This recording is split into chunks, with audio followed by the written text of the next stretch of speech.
Good morning, ladies and gentlemen. I'm John Gray, and we're just plain living here. Good morning. I'm Peggy Burton. And I'm Jim Fuller. And here we are once again. Once again, after so many moons. Yeah. I actually saw one the other day. So I forget where I was. I was driving somewhere, and there was somebody who had one pressed on the side window. Some kid. I just laughed. I wonder if that's against the law. Indecent exposure, isn't it, Chief?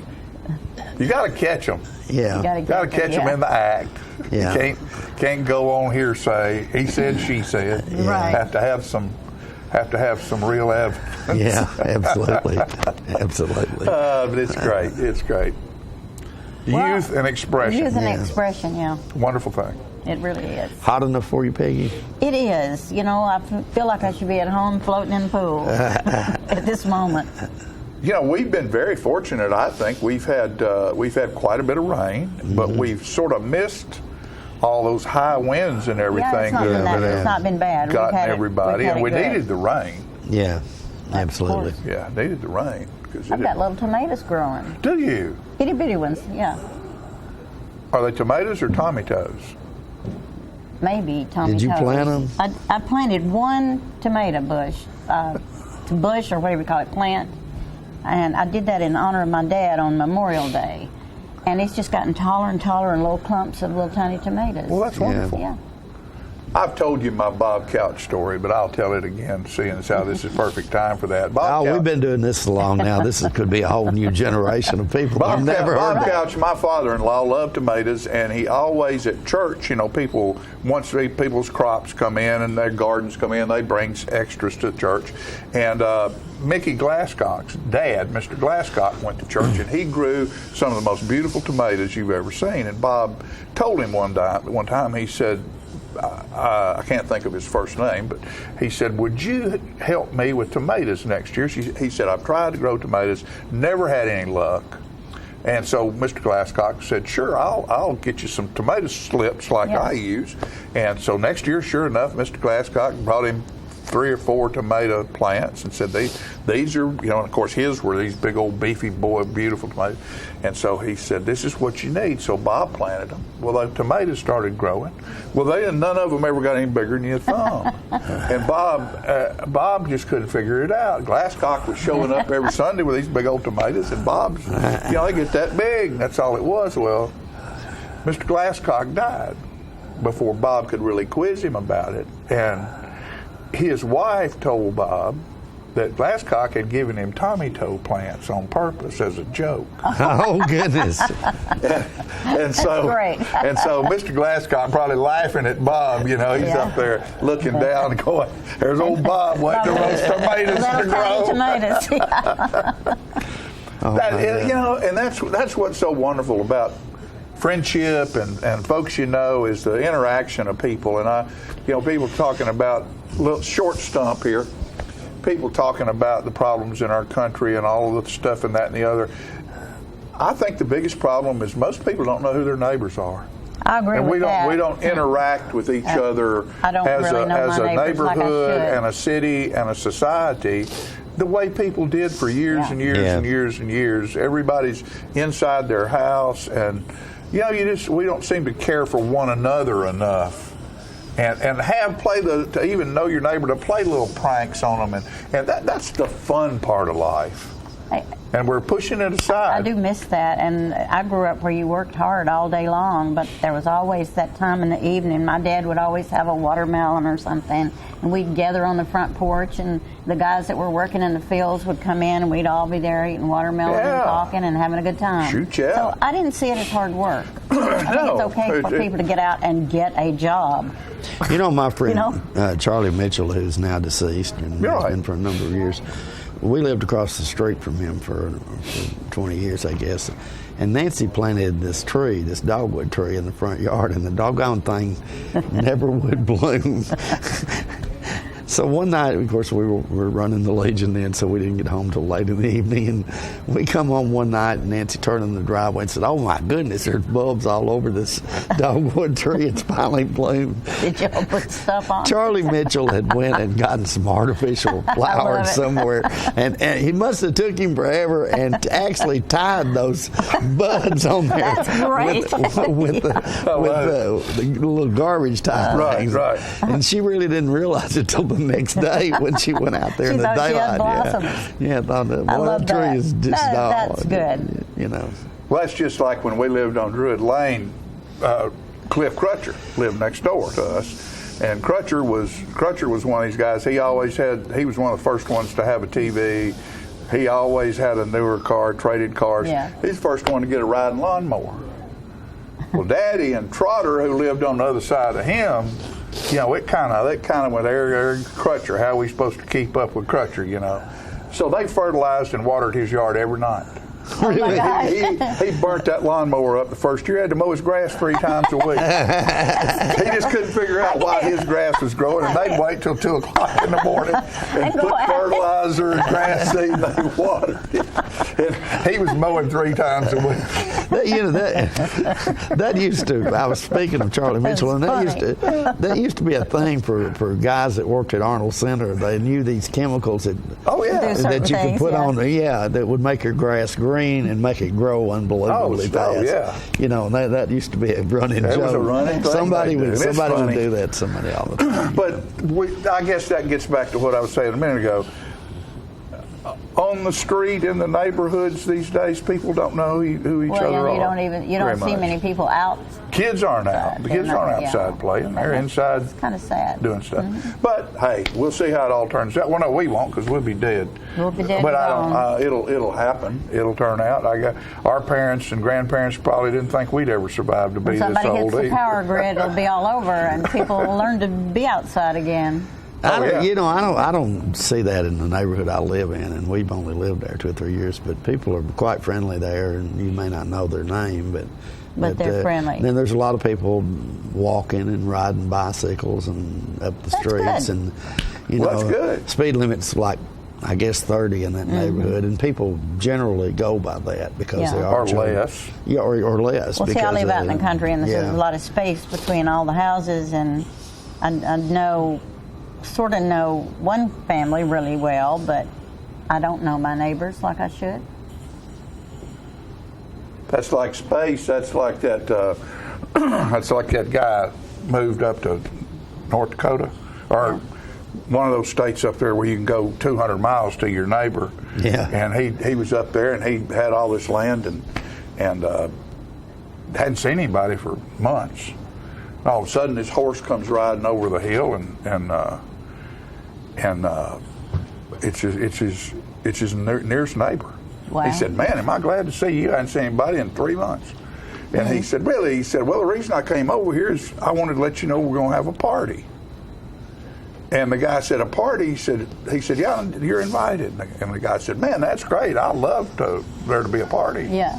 And so the guy starts to ride off, and the guy said, "Wait a minute," says, "Do I need to bring anything?" And he said, "Well, I just want you to know something." Says there's liable to be some drinking going on there. Yeah. And the guy said, "Well, that's all right. I don't mind." And he said, "You know how parties are. Cowboys get together. Liable to be some fighting." And he said, "Well, I don't mind that either." And he said, "You know, they liable to be some love making." And the guy said, "Well, that's all right too." And he said, "Well, I just wanted you to know." And he said, "Well, who else is going to be there?" And he said, "Oh, it's just you and me." Oh,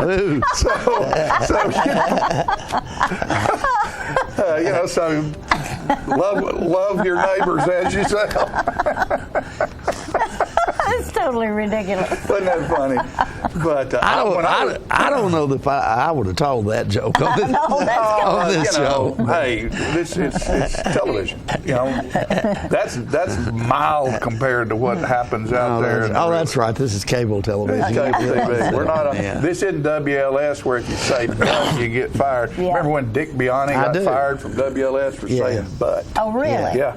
Wow, times have changed. Oh, yeah. And he was quite popular too. He was hugely popular. He was hugely popular. So, South Jackson Ice Cream Social It's Thursday night. What time is it?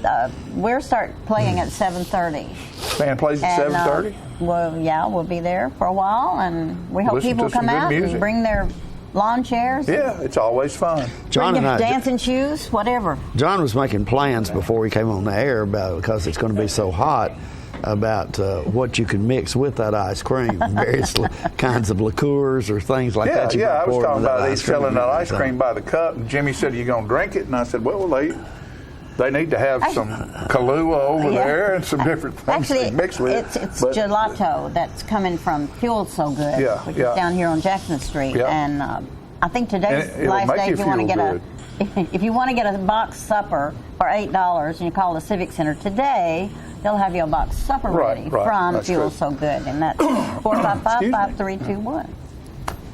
Anyway, come on out. And let's see. A week from Saturday, of course, this Saturday night, Little Abner's Still on Little stage. Abner, and that a week from this Saturday going night, well. Rooster and the Red Maiden are doing a show down there Saturday night called Movie Tunes. That's Jacob, my son, and his wife Cindy, and Todd Nichols and Nate Stracer and Heather Kleinfeld and 2 or 3 others. That'll And be a fun show. They're doing 30 different movie themes, everything from Casablanca to Star Wars. Great. Oh my goodness! And the Lord of the Rings, and it's just they practiced in here, and it's just incredible what they're able to do. Their voices are able Yeah, to that's do. a It's big just- group. It'll be just really great. nice. And so it'll be a great show. It'll be a fun show. They've got costume. They're costumed out for the Godfather. Jacob was doing a thing in here the other day for the Godfather, and he had bubble gum in his bottom lip. Yeah.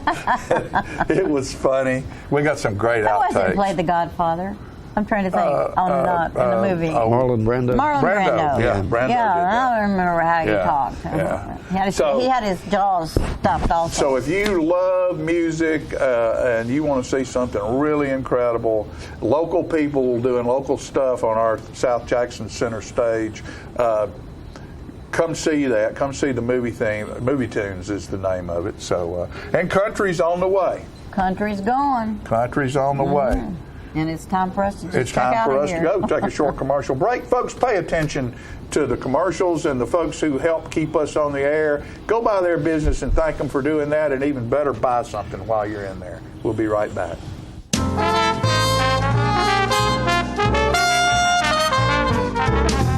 The Russell Barnett Automotive family is the largest automotive retailer in southern Middle Tennessee.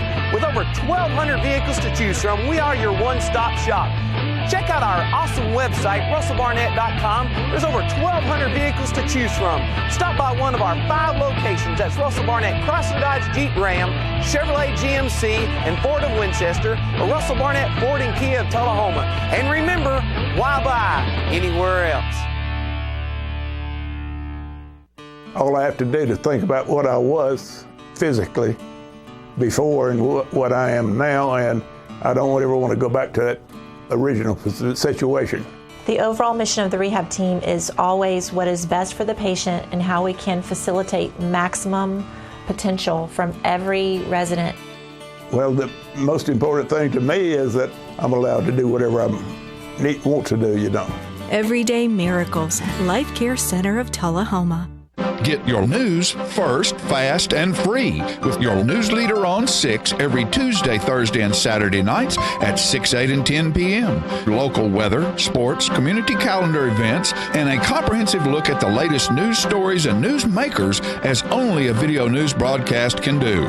Get it first, fast, and free with News Leader on Channel 6, your local information network.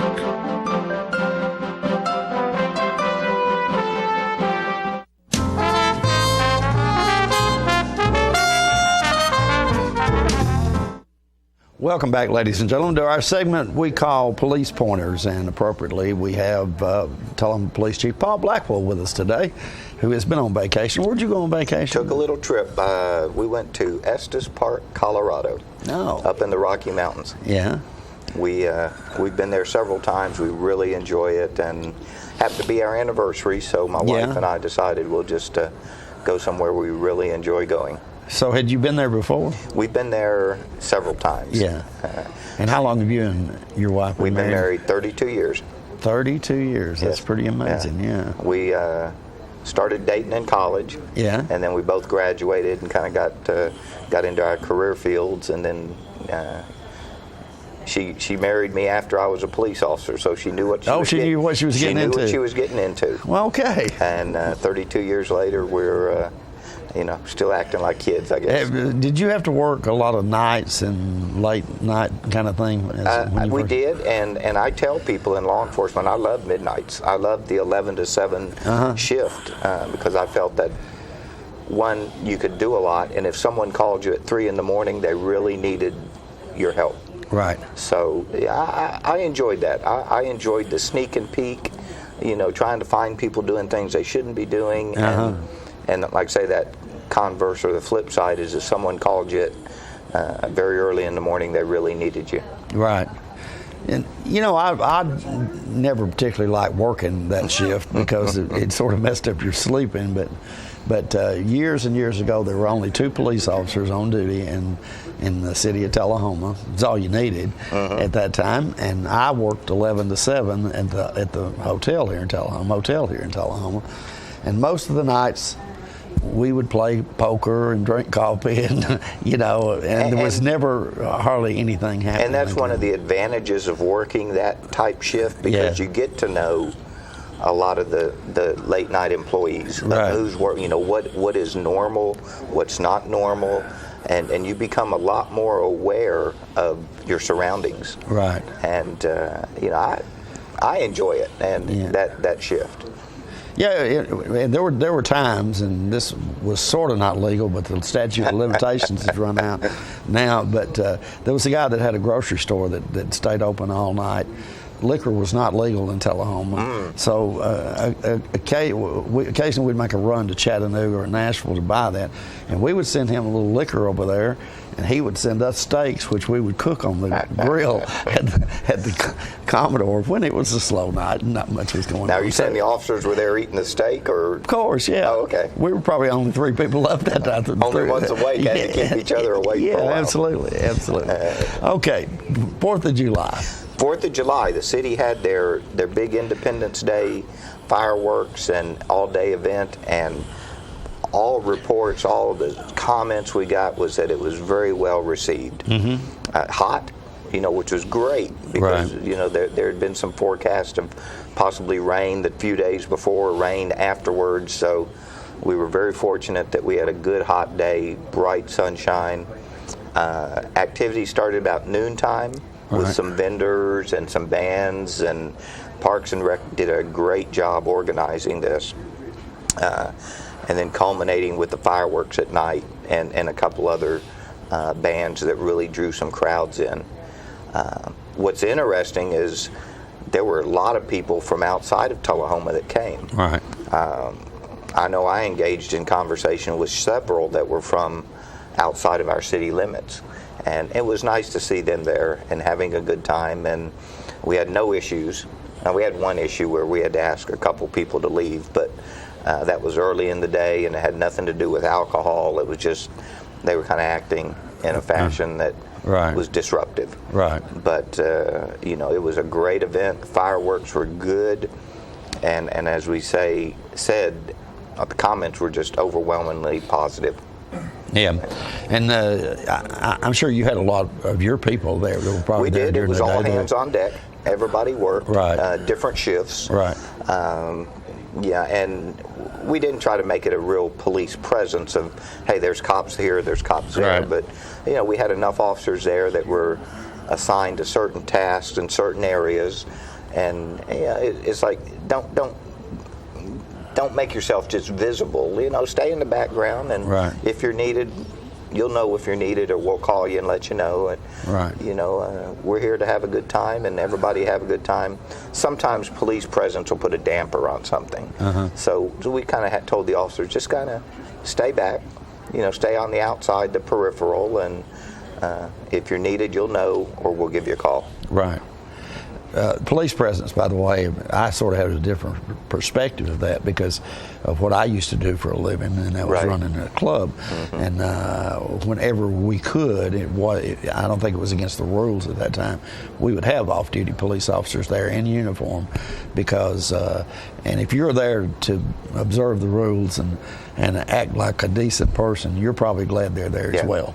And only the people that want to act out. And they're the ones your who don't environment like it. was a little bit different than what we were trying to establish. Sure. We wanted to be a good family get together, and the police officers could go around and speak to people in a non-threatening, or intimidating fashion.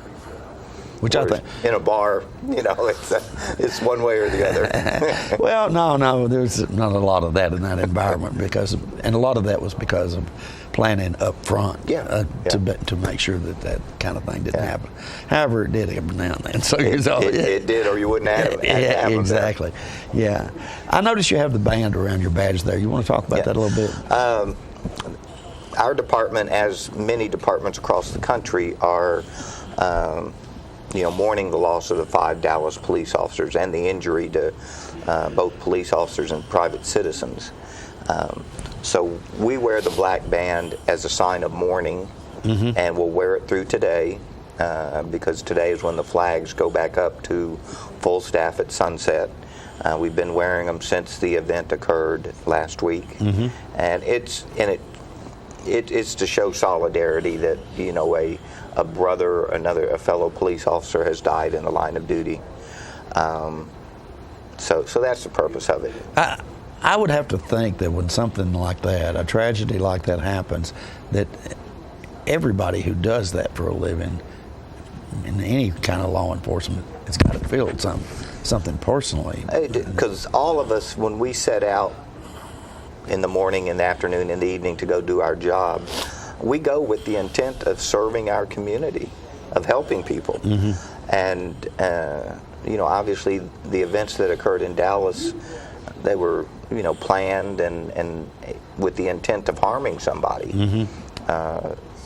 So, yes, it touches all of us. It touches our entire nation because, and we were talking earlier, one of the great things about our Constitution is we have the right to peacefully assemble. And I think that's the key word, peacefully assemble. Correct. And we have the right to, address our grievances with government. But again, that key point is peaceful. And we're all for that. But when you walk out the door with a preconceived notion, I'm going to hurt somebody, I'm going to go injure somebody, I'm going to do everything I can to be disruptive, as I said there to someone earlier, then that part of the Constitution that's protecting you is going to be your 4th and 5th Amendments as a defendant, because you're obviously not going out to peacefully grieve something. The person who did all this had an assault rifle. I would say in most cases our police departments at a big disadvantage when somebody's got an assault rifle and they're firing at you from for many years there was a belief the police were underarmed. That it's like you just couldn't compete with maybe what was out there on the street. Now for Tullahoma police officers, they all have rifles. They all have the same type of rifle. All the weapons we use are across the board the same, and that's for ammunition purposes, familiarity, familiar with the weapon. But each officer has a rifle that they have in their police car. And they have to qualify with it. And so, we kind of think that we've leveled that to some degree, that we don't have to take a pistol to a firefight that involves a rifle or something. That's good to know. Yes, that's good to know. I also heard, and you don't have to comment on this if you don't want to get into some sort of controversy, but the Dallas police used a robot to take this guy out, and which I thought was a great idea under the circumstances. But the next day on TV, I was hearing criticism of them because they were using weapons which they thought, somebody, in somebody's opinion, thought they were military-style weapons. I'm thinking, what are you supposed to do in a case like that? I mean, and I kind of defer back to what you said. Yeah, I don't want to get into that controversy, but I do have to say that the chief of police in Dallas made a decision based on the circumstances and the facts he had present at the time. And any of us would have to do that same thing. Sure. What is the situation right now? What are my resources? And how do we affect the best outcome? And we know there's going to be people that Monday morning quarterback it, but the chief was in a position where he's got to make a decision, and he bases that on his knowledge, his expertise, and I would think the resources, the people that he's got a staff. I'm sure it was all discussed, and they made a decision they felt was best for their department, as I would do and as any other chief would do. And I got to say, I'm sure it's a whole lot easier 48 hours after the fact for you to say, hey, well, we should have done it this way, this way, this way. Is. Yeah. But, it's like any decision, whether you're a police officer or just a father, and you and your wife have to make a decision about your family. Right. Okay, here's the facts, here's what we know. Right. And, you've got to make that decision. Yeah. What's best. All right. Okay, Paul, thank you so much for coming by today. Well, always a pleasure. I do want to say, though, since if I could have a couple minutes, since Absolutely. the Dallas, not just since the Dallas incident, but the overwhelming support from our community. I mean, I've gotten emails, people see me in public expressing their support. We have got food galore at the police department from people bringing it by. That's great. And it's all cross sections, businesses, individuals, churches, and they're all wanting to say things, just letting you know we support you and we're thinking about you. Yeah. And it's not just since Dallas. We have this go on throughout the year, that we'll have people come in and just maybe bring a batch of cookies, a fruit basket. I mean, throughout the year. And that's very gratifying to us as a police department to know that we have that support in the community. And I tell people that we have a great community here because I think we do communicate. Right. If you were to look through my cell phone, you would see several phone numbers to area pastors. Right. And they have my number. So it gives us that opportunity to have a dialogue and to have communication if there is an issue, to talk about it, and to know who the key people are that can, hey, we can sit down and talk about it. We can make a decision. Right. And, decision that's best for our community. Right. We're very fortunate. We're very fortunate to have the caliber of people that we have here, leading the community, participating in the community, and just living here. And it's no accident that the police department is very much a part of that. Well, we like to think that every day that is forefront is how do we benefit this community? How do we improve the quality of life? Okay. All right. Paul, thank you very much. Thanks for having me. Very good 2 minutes there. I appreciate that. I'm glad we got that in there. Thank you. Folks, we're going to take a quick commercial break. There's more to come right after this.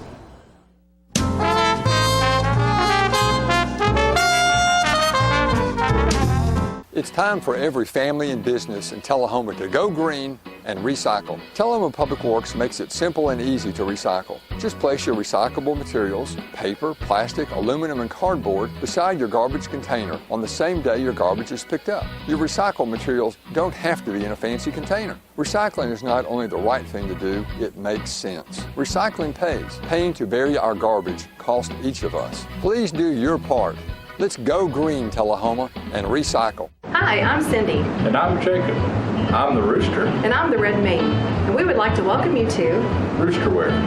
Yes, Rooster Ware is a cottage industry producing accessories for men, women, children, babies, and pets. All items are hand cut and sewn locally. Rooster Ware specializes in bow ties, pocket squares, scarves, cufflinks, neckties, and aprons of all sizes for all ages. Baby products include onesies, diaper covers, bibs, and burp pads. All bow ties, tie it yourself or pre-tied, come with an adjustable neckband. All products can be made with a material of your choice, as special orders are available upon request. Don't be standing back looking at fashion. Create your own with Rooster Ware. Come visit us at roosterandredmaiden.com to find our handcrafted designs for the Cock of the Walk.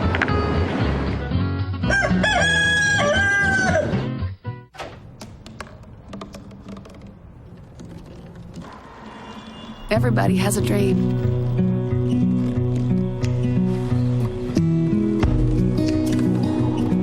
Mine was to see the ocean. And with a little help, I made it.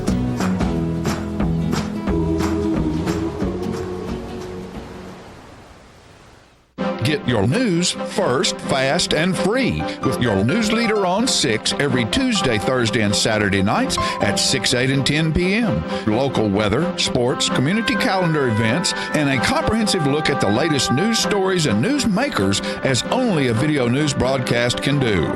Get it first, fast, and free with News Leader on Channel 6, your local information network.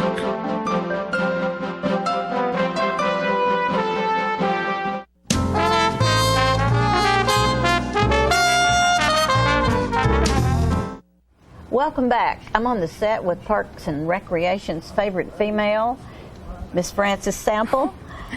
You just got off the 4th of July event. Oh yes, we had a great time. That was beautiful. Yeah, we were one of the big players in the whole thing, but I was in charge of the kids zone, so it looked you like got to be a kid for a day. Yeah, I didn't did. you? I got to paint it being glitter and glue, and we had fun, and we got to pet the animals because we had a great little petting zoo out there. I don't know if you were able to see it, but we had exotic animals. I saw pictures of that, and I thought, what a neat idea. Because I saw a little girl or a little boy rubbing a goat's head. Yeah, we had baby alpacas out there. Yeah. We had like a 90-year-old tortoise. Crusher was his name. We had a camel, so it was a lot of fun. Well, that was a wonderful tribute to this community and to Parks and Recreation for helping with all that, along with Zaxby's. Oh, yes, we had some great sponsors. So what's coming up? Well, on Friday, I don't know if everyone's aware of this, but Arnold Air Force Base has a STEM program. The Arnold Engineering Development Complex has a STEM program, which is an outreach program to influence careers in K through 12 in science, technology, engineering, and mathematics. Well, we are hosting the Discovery Zone, which is a free full-size planetarium. It's a big blow-up that's going to go into CD stamps. How wonderful. In the gym, and you go inside, and they have a surround sound, video, and audio that's around there. It's about astrology, of course. It's a planetarium. So. And what time of day is that? We have 3 shows, and they're 45 minutes apiece. The first 2 are geared towards children in elementary school. The first one starts at 10:30, and then the second one starts at 11:15. And what age group would that be? Those are both for elementary school. Elementary. And our last showing will be at 12 o'clock, and it's for middle school and up kids. What an awesome! Where does this come from? Well, AEDC does this for free. And they do it for free? Yeah, it's an outreach program that they have. That is a great thing for them to do. Yeah, it's all about influencing the careers of science. So I hope the word gets out to oh yeah, we've got everybody. we got a couple slots left because it's limited. Limited to so many. So how, if somebody wants one of those slots, what do they do? They can call 461-1080 for reservations to get on the list. We have a couple slots still available. Good. So especially for the high schoolers and middle schoolers. So if they want to get on, that would be great too. What a wonderful opportunity. Yeah, it's free and. Don't miss out, honestly. Don't miss, yeah, it's going to be great. So, also, if you don't mind, on July 23rd, we have our next Rock Creek concert. Oh, good. At Fraser McEwen Park. And who's coming in? We have a band called Yuzu.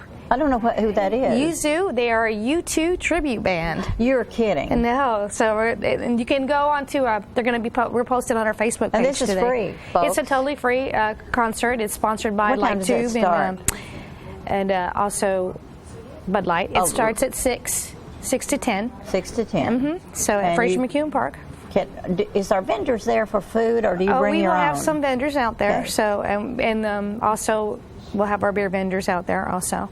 So I wondered, when you have an event like that and you have the vendors, do you still allow people to bring a picnic or anything? I didn't think so. No. So we need to let people know that. Yeah. Well, I'm not sure about this one. I'll have to find out a little bit more details about that. If you can bring, I don't think you can bring coolers. But because there has to be some way to make money for people to sponsor such an event. Exactly. And I'm assuming there's soft drinks also for sale. There always will be soft drinks there and water for people to buy and drink. Good. So that's also true. Sounds like fun. And the last event that I would like to talk about is we are getting ready to start our adult league flag football team signups. Our signups start August the 11th. Adult league flag football. Any age group over 18. That's correct. So if you'd like to participate in the team in flag football, it's an adult league team. Male or females. If you females want to play flag football, come on out too. Also, it's for everybody. That's a nice idea. Didn't y'all do that last year? We did. And how did it go? It was really successful. It was very successful. So you're doing it again. Yes, that's right. And where does this happen? At the high school? The games will be played at Wagner Park. Okay. As far as I know, that's where they'll be played, at Wagner Park. And people come out and watch it for free, or do they pay? It's all free. And again, there's vendors. Yeah, there might be some vendors out there, some concessions and stuff going on. So when does it start? Well, it doesn't. Its sign-ups are through the 1st of September. Okay. So, the games will start shortly after that, after they get all the teams together. And so there will be more than one game, or yes, this whole series for a tournament at the end and all that? It'll be fun. Yeah, so anybody's welcome to come out for that also. And so do you establish like more than 2 teams? Oh yes. So I think as many last teams? year, I'm not sure, but I think they had 6 teams last year. That's wonderful. So yeah. So we're looking forward to that also. So all the football stars from the past are non-stars who are longing to be a star. Bring your glory days back. Bring the glory days back. That's that right. Sounds like great And especially fun. for the females who never had a chance to play, that might want to play. Sure. So come on out. Well, there's a lot that goes on with Parks and Recreation. Probably a lot that we don't even realize. That's correct. And do you have anything to do with the pool? Oh yes, and that's another thing. And that's going well, isn't it? Oh yeah, it is. And we just launched a new update yesterday. That's on our Facebook page. School's getting ready to start, so we've got a couple of specials that are going to be happening. We have a couple of buy one get one free days coming up. Oh, that's nice. Check our Facebook page. I love it when I drive there and I see that it's just packed with people. What a nice gift to this community. Well, thank you. I mean, it has been great. Mayor Curley was one of our big pushers for the pool. And I'm so proud of that. Yeah, I am too. We also have a couple of days we're going to be playing games in the pool for just about 30 minutes, just enough to get the kids out there to have some fun, and they can win free passes. That's a good and idea. Also they'll get some candy and other treats that they'll be able to get. And do you know when that's going to happen? Well, our first one's today at 1 o'clock, as a matter of fact. All right. So come get on out if you suit. want to. Yeah, get on your bathing suit. Go win a prize. Come on, do some limbo in the water. That's one of our events for today. So we'll have other events throughout the month up until September 4th, 5th. September 4th, we're having our dive-in movie at the pool. So that sounds like fun too. And then on September 5th is the last day, and it closes. It's 10 to 6 that day. It closes for the season. So well, it's been a wonderful season. And Frances, you are just a working. What? I'm the program manager for Parks and Recs. You do so much. Well, thank you. You're busy all the time, I can tell. Oh, and you're enthusiastic really about it. That's what I love. Any last minute words you want to say before we take off? No, just want to thank everybody, and hopefully you'll come out to the Discovery Zone. Also, we have kids daycare. We have a little art show we're doing on Friday at 1 o'clock. So if you want to come and check out the art all the kids did in day camp, that would be awesome. Yeah. So sounds good. Well, thanks a lot. All right. Thank you, Peggy. We'll love to have you here. Thank you. We'll be back with stuff.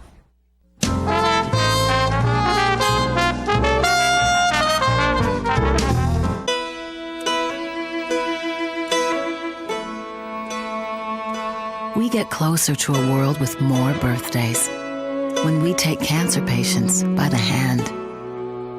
We help them find answers and guidance and hope, and give them more candles to light. We're the American Cancer Society.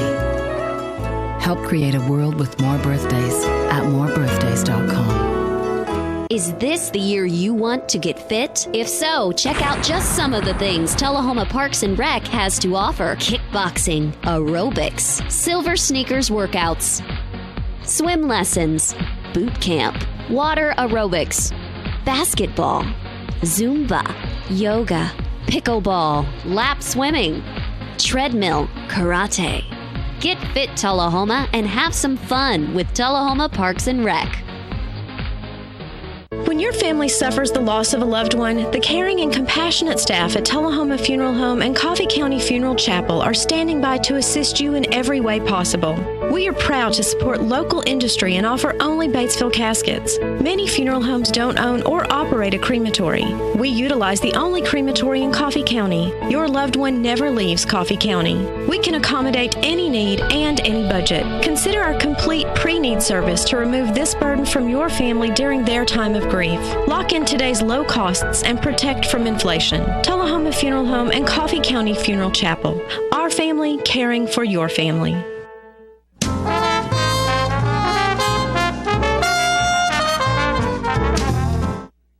Recently at our 4th of July celebration, we had the Army Band come to Tullahoma, and they're playing Prince in this next clip.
So you've been meaning to do something healthy, commune with nature, get outdoors and meet new people. We have the perfect solution. Come hike with us. You can find a Tennessee Trails Association chapter near you, including Clarksville, Columbia Franklin, Highland Rim, Jackson, Knoxville, Oak Ridge, Memphis, Murfreesboro, Nashville, Plateau at Crossville, and Upper Cumberland. We're on the web at TennesseeTrails.org. It's fun, it's stress-free, and it's good for you. See you on the trails. Tired of paying for monthly telephone service, expensive long-distance bills, and all those crazy taxes? Are you sick of spending money on telephone equipment, maintenance contracts, and service calls, all for a phone system that shackles you to 100-year-old technology and your desk? Stop it. It's time to ship your phone system to the cloud. What can the cloud do for you? Bring together remote offices, workers, and employees in the field. Make sure that you'll never miss calls by delivering them to multiple devices. Modernize faxing by allowing multiple faxes to be sent and received at once and delivered to email. Get your voicemail messages instantly through email too. And take advantage of an endless supply of customizable features. Host My Calls can deliver the cloud. All of this technology with low upfront costs and not one penny in capital expense. It's time for a phone solution you'll truly love from Host My Calls. Call the number below.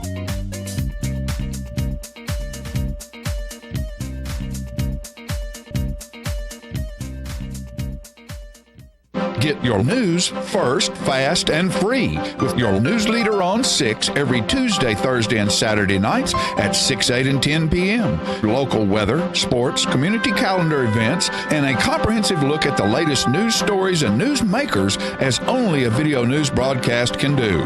Get it first, fast, and free with News Leader on Channel 6, your local information network.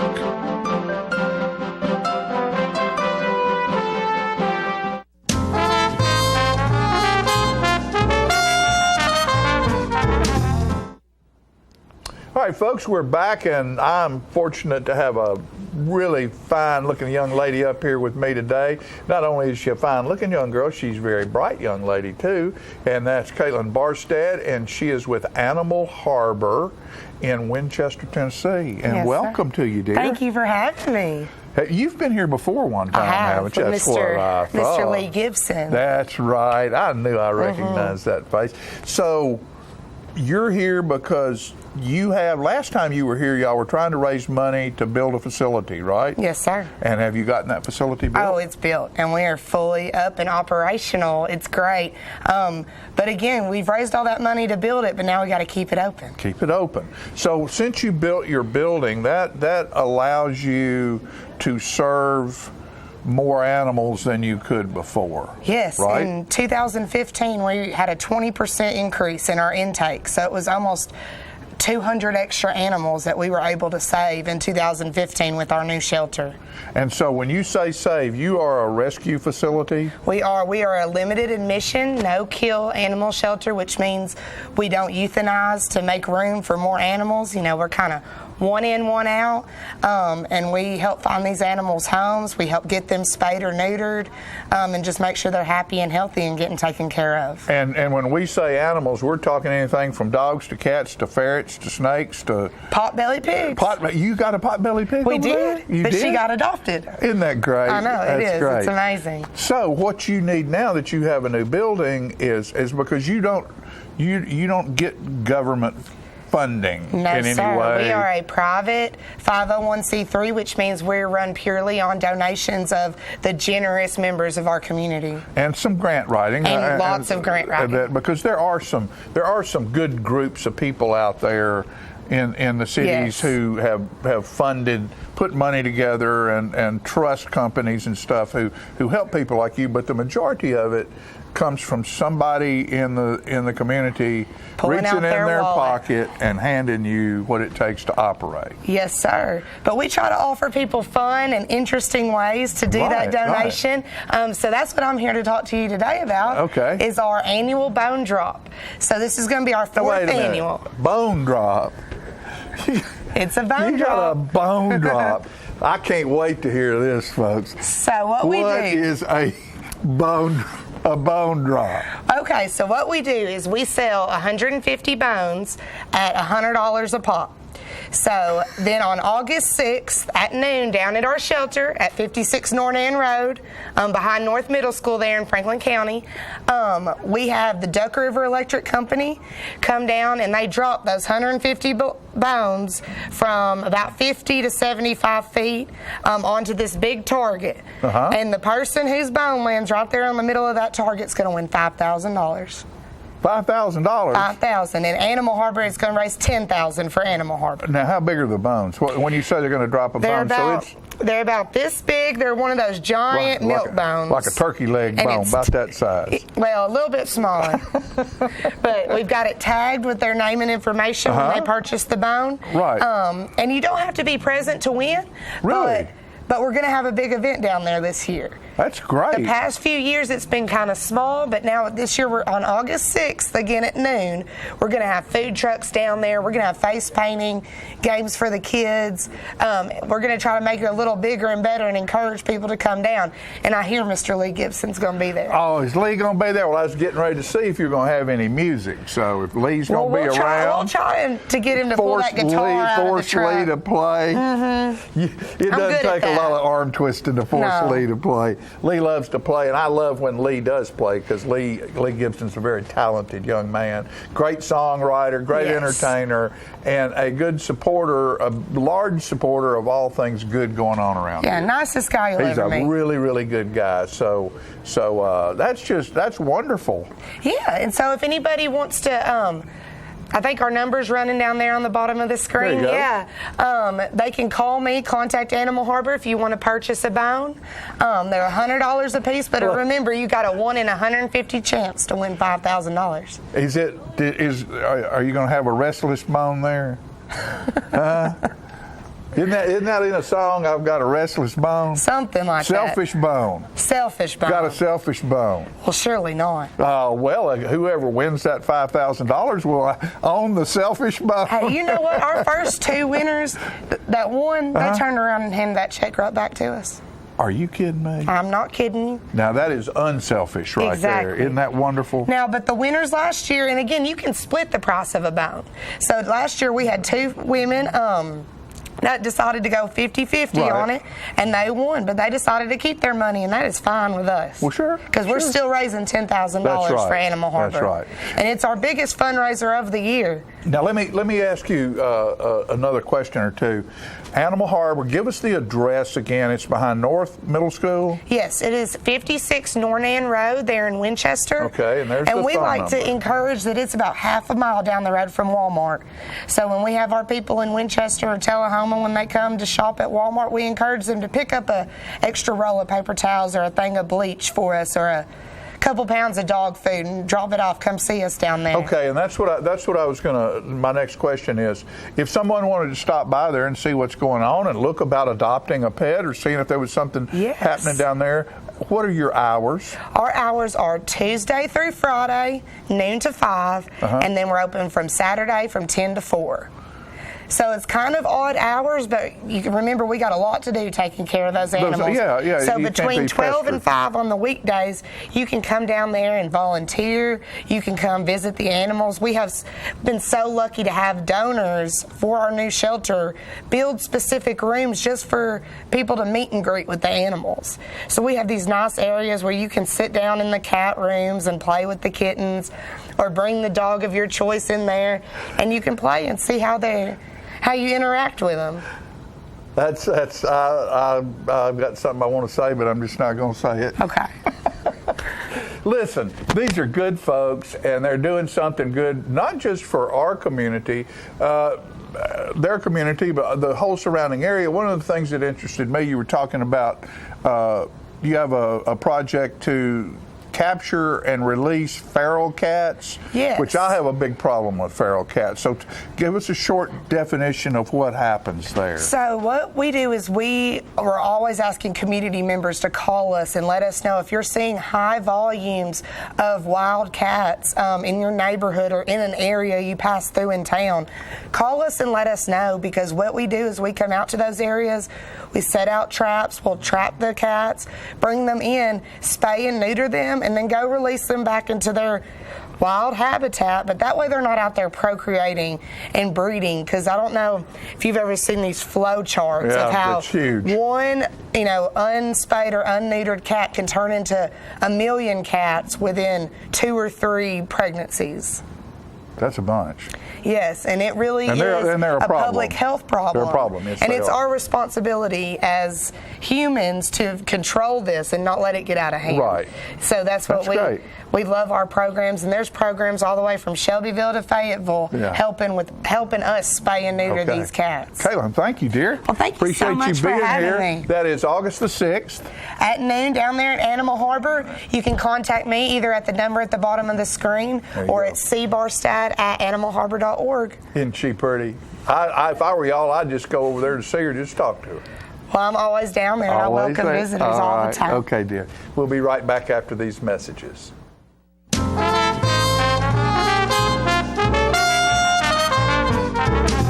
Smoking tobacco accounts for 3 of every 10 fire deaths in the United States.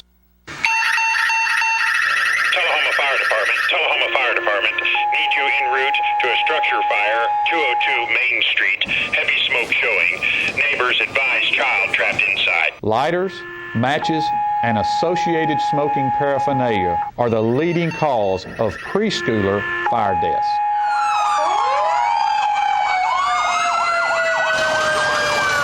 We as firefighters know that most structure fires can be prevented. I've got one! Command, this is primary search. We have a victim. Need EMS to meet us at the front door. Please help us to give you a fighting chance. This can be prevented. Contact the Tullahoma Fire Department for a free home safety inspection. What's a Tennessee vacation? It starts off like any road trip, and then, boom, adventure and thrills everywhere you look, which happens to be some of the most beautiful scenery in the country. Music here, history there, and all kinds of green in between. Come relax and unwind, or bring the crowd for some stargazing, or stargazing. Whatever you do, come hungry and expect an awesome soundtrack. It's all right here in Tennessee. We're playing your song. For a free vacation guide, visit tnvacation.com.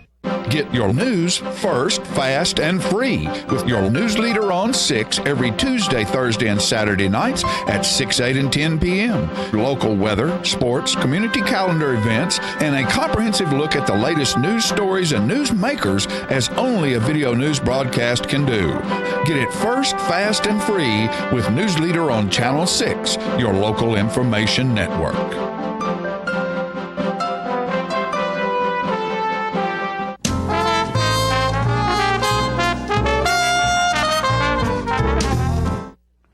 There are all kinds of reality shows on television everywhere these days, and they're anything from pawn shops to hiking in the woods to catching tunas to whatever. But one of the favorite ones is the pickers. And the pickers have to go out and go on the road and travel to get their job done. Well, on our channel here, our favorite reality thing that we do is conversations with John and Pat. And every now and then they have to get out on the road to get some new material, and that's where they've been for the past week or two.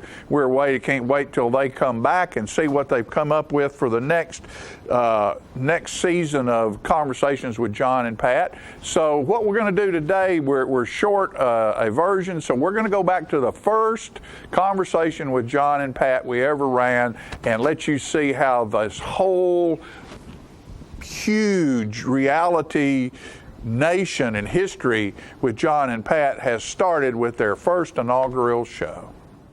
Hello, I'm John Rickman, and this is... I'm Pat Welch, and we're here today to bring you the first installment, hopefully not the last, but possibly the last, of Conversations with John and Pat. We'll be talking about Tullahoma. We'll be talking about things that happen in schools, in the community. First, I want to do a little song. I have been writing songs down through the years, and this is one about my hometown of Chapel Hill, Tennessee.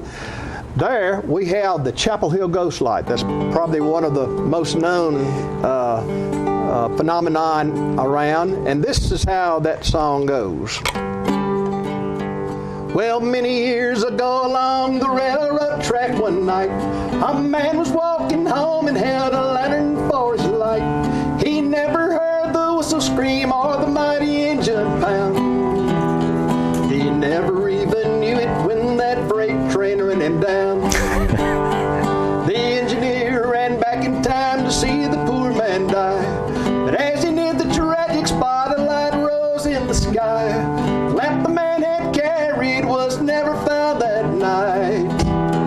Now the old folks say above the track his lantern shining bright, and still his lantern hangs over the railroad, watching every freight train go by. There's a ghost light over the railroad, shining in the Chapel Hill sky. Looking at the ghost light will make your blood run cold.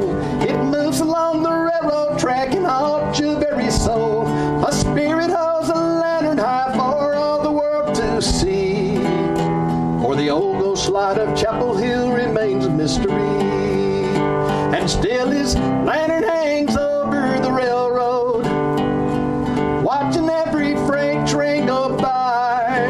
There's a ghost light over the railroad, shining in the Chapel Hill sky, shining in the Chapel Hill sky.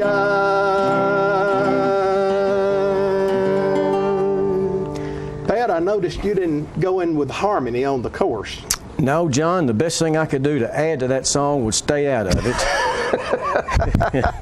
Well, that was fun. No, I understand that you and others from Tullahoma used to come over to see the light in Chapel Hill. Well, it was a little bit above my generation, a little bit. But before we go too much further, John, maybe we had a prior conversation today where we both agreed that we could bring up things about you in Chapel Hill and me in Tullahoma, and then you living in Tullahoma and me working in Tullahoma, and we're living in Tullahoma and conversing in Tullahoma. But we wanted to be sure that when we told our stories, a good story basically tells the truth. It may have a little rough edges on the sides, and we were going to do everything we could not to embarrass our mothers, one of which is 99 years and mine's 85. But so if we insinuate that we've been involved with a caper that we probably shouldn't have been involved in, we want our mothers to assume that we weren't, and we're not going to accuse the other person of actually being there. Now that we got that out of the way, that song was awful pretty, but if the audience had any trouble listening to a country song, the people in Tullahoma heard it that when the gentleman lost his life, he also lost his head, and that as this light and ghost is coming down the railroad tracks at night, that he's actually looking for his head. Now, is that part of it? And it's hard to imagine without your head, you're looking for the head. Yeah. But anyway, yes, it's unexplained, Pat. Okay. It's one of those things. It's a mystery. But that's kind of the basis of it then, to get the truth out there, and where the song cleaned it up. Though, it was a good place to take your girlfriend, and they'd snug up real tight because it was a scary, spooky place, dark.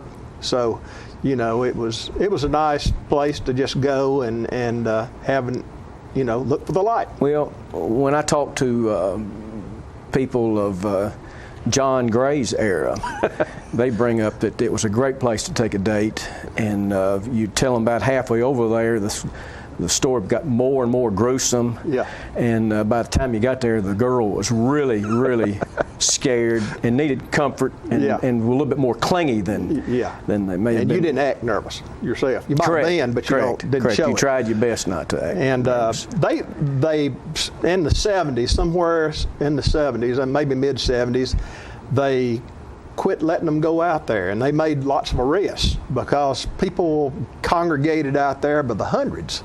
And sometimes they'd have rifles with them, and they were shooting at the light, to bring it down. And so it was Bill Warner's porch light, I really think. I don't guess they hit it, though. Bill Warner right down the railroad track, and the track turned this way, and right down there. But there have been several attempts to have a scientific explanation, though, didn't it? Because I'd heard that fire or gas in the air. You know, I heard that there was some kind of refraction of light in a fog. That would Don't try to use those big words, Pat, because your sons could use them easily, but they're one's at Harvard and the other one's wherever. But go ahead. Don't let your limited education at Chapel Hill hold us back, John. But they never did explain it. No. And the kids still, after the 70s, when the guns got put up? I guess they still go there. So the last time I was there, I went out with Keith Bilbrey. He used to be on the Ralph Emery Show, and he was interested in the light. And he and I and several others went out to the light one night. Of course, we're ancient, standing on the tracks now, but it was a fun time. Where did you get on the track? Near the old trestle? There are 4 different crossings. One is under the railroad trestle, going out Depot Street at Chapel Hill. And then there's one down here and one there, and then one down at General Shoe, or what used to be Genesco, the old building down there. So there were 4 different places you could sit, look northward toward the light. You didn't walk, you just sat by the tracks. Just sat by the track, okay. Right. It was interesting, and college kids used to go. I would take kids I went to Martin College in Pulaski and for a couple of years, and then we would drive over there, have a big time, have a good time. Back on the trestle, John, Depot Street, I think, went in front of your mother's house where she lived before she came to Tullahoma. That's the last place she lived. Right. Yeah. I think most of you may have caught that John said it was a 1-lane trestle. It had the road went over the tracks on one lane, and the other lane went under the tracks. Most people went under. Well, when he says most, that's what we need to pay attention to, because I had heard, John, that at times that high school kids would sometimes run under the trestle and not slow down and not wait to see if somebody else was coming, just for the supposed thrill that they gained by going under there at a high rate of speed and hopefully not have anybody on the other side. And again, anybody listening, especially John's mother, this does not implicate John of pulling that off. But etiquette in Chapel Hill was you blow when you get ready to go under the trestle, because the other people on the other side can hear it, and then they won't come. Teenagers don't hear that lots of times. They got music going or whatever. But anyway, it was a good place to live. And the speed under the track was sometimes a little more than should be. But we have still, the light is popular because I read about it from time to time. Kids, when I taught school, I used to tell kids that they could look it up in the 13 Ghost Stories of Tennessee. There was a book, and they talked about each one of like the Bell Witch and so forth. Right. Well, I believe that just probably wraps up our first conversation. And well, that was about the Chapel Hill Light. And if you're ever interested in going, just contact me. Let me know where you are and where you would like to go over there, and we'll send you in a direction. There's not really good. We may need to go ahead and say now too, John, that if any women wanted to go, they were afraid that we're out. We're both happily married, and don't call. I wonder if Mike, Sarah Stanton, the Curly, different people who do tours. I wonder if they would be interested in going to Chapel. A trestle light trip. That would be that'd be neat. Yeah. It would be affordable. Well, that probably wraps us up to next time. And as Mr. Couch used to say, that's not the end of the story. We'll be back next week. Thanks. Thank you.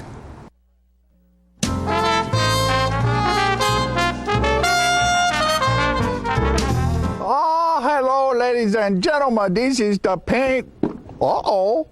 I just knocked a tree over. This is the paint doctor. I got the color wheel. Now, you know what a color wheel is? It is the wheel at the Paint Works where you pick all your colors to paint your room. It could be a multicolored beard. It could be a underarm fan. You never can tell. One thing we do know is that it's time to paint. You know, you can make your wife very happy if you go to your house and paint some rooms, or you paint the outside of the house, the inside of the house. It makes them feel very good because you work hard for them and they like that. All women like to see their man sweat. You know, they do. Honeydew is what they do. And you get to do it too. So you go to the Paint Works at 1960 North Washington Street and you see David Heikkinen over there, and he's the real paint doctor. He fix you up with color. It's so nice when the color is right. Go to Paint Works today. Martin Senor. See? Martin Senor. Right there. Martin Senor at the Paint Works. Bye, and we see you next time. I'm burning up. You know what, guys? There's a lot of tree branches and dry brush over here. We should probably move the bonfire over there.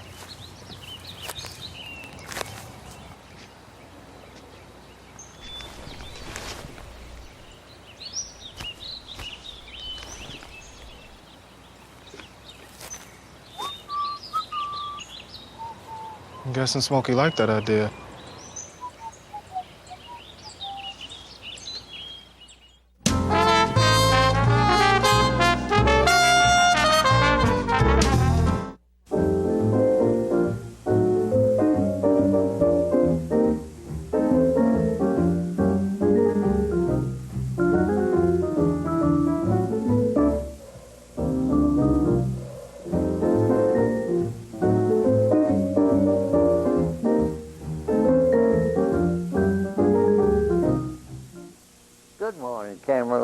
Thank you for putting a wonderful, sharp, contrasted picture on the screen. That's the way the viewers like to have it. And thank you, John, for that nice introduction. It's always a pleasure to be here and share a few wonderful thoughts that might be of interest and hope there will be. Today, we've had some inquiries and some suggestions to do a little thing on one of Tullahoma's long landmarks. And this is not the City Hall or the Waterworks or the water tower or the depot, but you remember a wonderful, wonderful place at 121 North Atlantic Street, the old famous Candy Kitchen that brings back a lot of wonderful memories to a whole lot of people. And the Candy Kitchen was located at the place where currently the Tennessee Shoe Repair shop is, and it's same spot, same building. It's been modified and changed a whole lot in all these years. But as our thoughts go back to the Candy Kitchen, that's exactly what it was. They had a big kitchen in the very back part of that building where they made candy. And I don't know who the first worker was, or candy maker was, or even the first owner was, but I do remember there was a fellow by the name of Mr. Martin that I think was part of Avoca, the Knights of Pythias orphanage at Avoca for a number of years, and he operated the Candy Kitchen. And the last candy maker that I knew and watched him make candy there was George Cooley.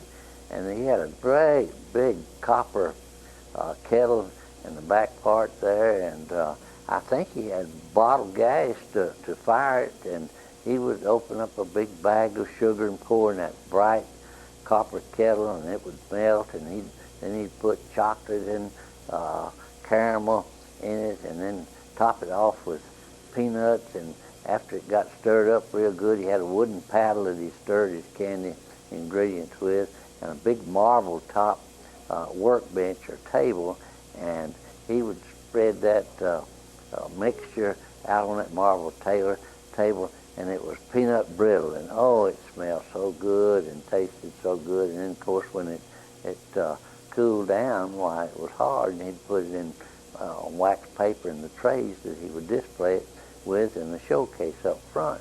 And he'd make taffy, and he'd make divinity, and he'd make fudge, and you could just smell that, and oh, it was so good. And if he just made a batch of it and there were customers in there, he'd bring out a little bit of all his makings and let them sample it to tell them whether it was good or not. And besides that part of the building, or the part of the operation, there was the soda fountain that was up front on the left as you went in the door, and they had the marble top tables with the wide-back chairs there that people really enjoyed coming in and having refreshments and sandwiches and sodas and sundaes, and of course Cokes were a nickel then, as were other soft drinks at the soda fountain, and I think a cherry Coke was a dime, and chocolate milkshakes with several dips of good ice cream in there were 20 and 25 cents. Other people that owned and operated the Candy Kitchen was the McManus family. Lived on East Grundy Street. They had a son, Lonnie, and a couple of daughters, and they operated the Candy Kitchen for a long time, and it was so much fun to go to Candy Kitchen for a Coke, and then go down to the Strand Theater for a good movie, come back up and have a soda or a sandwich or something, and it was a lot of fun being in there. They had a big magazine rack, sold all the current magazines, and they even had one of the late additions was a pinball machine, and I mean that Mr. Coleman, I think J.L. Coleman, had the pinball machine there. And between the front of the Candy Kitchen and the kitchen itself in the rear part, they expanded a room there and put 6 booths, 3 on each side, and Mr. Coleman put a jukebox in the back there, and this was in the late 30s, and it was called a Nickelodeon, which was the same as a jukebox, but had all the latest numbers on the hit parade on it, and each number was a nickel, or you could get six records for a quarter, and that was a lot of fun. And they put a hardwood floor in there, and it was just right for dancing, the foxtrot or the swing, and it was just so much fun being in there. Later, I think the old family operated it for a while, and then a fellow by the name of Norton Williams operated it for a while, and Mr. Bob Good from Columbia had it for a year or two, early when Camp Forrest was here. But the Candy Kitchen was the place for all the teenagers to meet after school or after a football game, and they sold no beer there, and it was just a place where to come and have a good time, and such fond memories. We have a real good landmark there. Later, it was the first Kroger store was there, and Daddy Billy, my grandfather, had Couch's grocery store, and next to him was Kroger's, and next to the Kroger's was H.G. Hill Company, and then there was the Strand Theater. But those businesses stayed real busy for a long, long time, and my hat's off to the memories of the Candy Kitchen, where we had so much fun as teenagers. Hopefully somebody would maybe establish a place like that now, where the youngsters could go and have a soda fountain and could dance and do the sock hop or whatever they wanted to do. I think it would be a great thing. And that's not the end of the story by any means, because there's a whole lot more to come. And we sure do thank you for watching, and we hope you have a good day.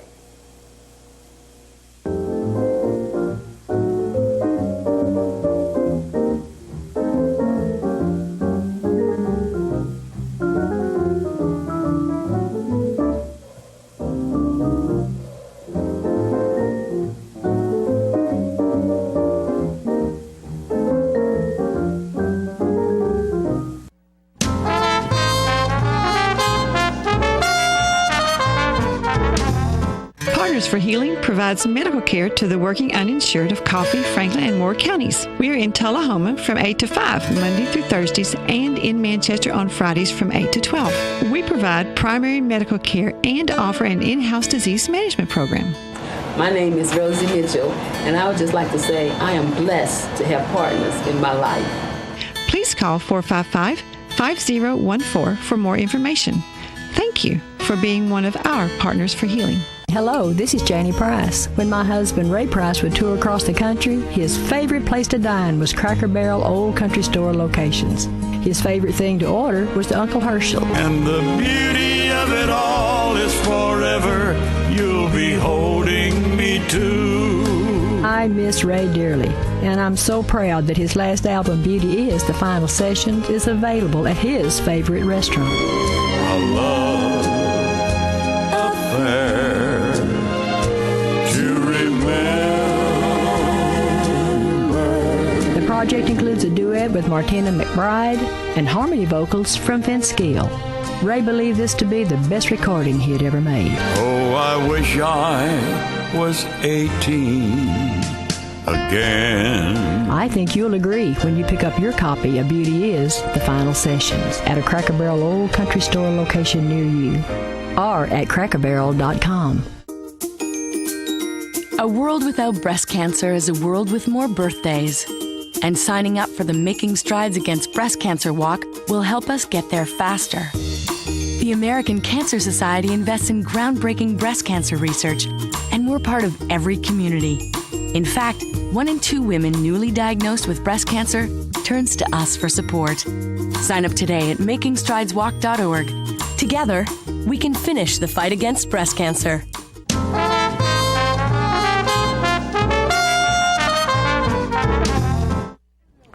All right, we're back, and boy, we've had everything from dogs to hogs. Did we have hogs today? Well, she said that's they- right. She they said had they a rescued pot-bellied hogs. pig. Yeah. I wanted to say something about the South Jackson Street Band. Well, I wish you would. You know, it's always hard for me to push what I do very much, but I want to talk about the musicians that are in the band. Mm-hmm. A lot of them are from right here in Tullahoma. Scott Young on saxophone, Jim Fitzgerald on saxophone, Charlie Hickerson on bass. Right. And who else On is and from on. right here? Well, Alan Johnson, but he's off in London right now or somewhere having a good time. But we have Billy Riggs is coming back to Good, play good. first tenor. And we have these guys come from all around Middle Tennessee. Some of them drive 100 miles just to come and rehearse. And play, yeah. Because they great. love the music. So we hope you'll come out and listen to us on Thursday night. And a shout out for Charlie Hickerson. I was just telling Peggy I had an opportunity to spend some time with Charlie Saturday, and he's one of my favorite people to spend time I love with. Charlie. And, I've known him since he was just a delightful 12. gentleman, a very, very bright gentleman. He teaches honors English at Tullahoma High School, and if you have a child that's in his class, you should feel fortunate that they have a year to spend time with Charlie Hickerson, because he's one of the best. And I was telling him about the other morning, I woke up and I was having a dream, and the first thing I said when I woke up was halfway, and Fran said, "What?" And I said, "I don't know, I was halfway, I don't know what." So I wrote this thing I want to share with you. Oh, good. Shared it with Charlie, and he liked it. Did he like it? Yeah. And it's Halfway is the name of it. I realized I'm halfway down the road I'm on, halfway through the book I've been trying to write. Got a filing cabinet full of halfway finished songs, and many take exception to the prize I keep in sight. So while they criticize, I seem to have gone deaf, because I'm looking forward to the half that's left. And when I'm questioned about it, all I have to say is, instead of doing nothing, at least I've gone halfway. I like it. So Yeah. if you have a wish, if you have a hope, get involved with it. If you have a great idea, do something about it within 5 seconds. Write it down, Write it down then. for future look. Exactly. Because you can get halfway there too, at least. We're going to close with the Army Band that was here for the 4th of July celebration. Have a great week, folks. Be careful out there, and we'll see you next time.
Tennessee.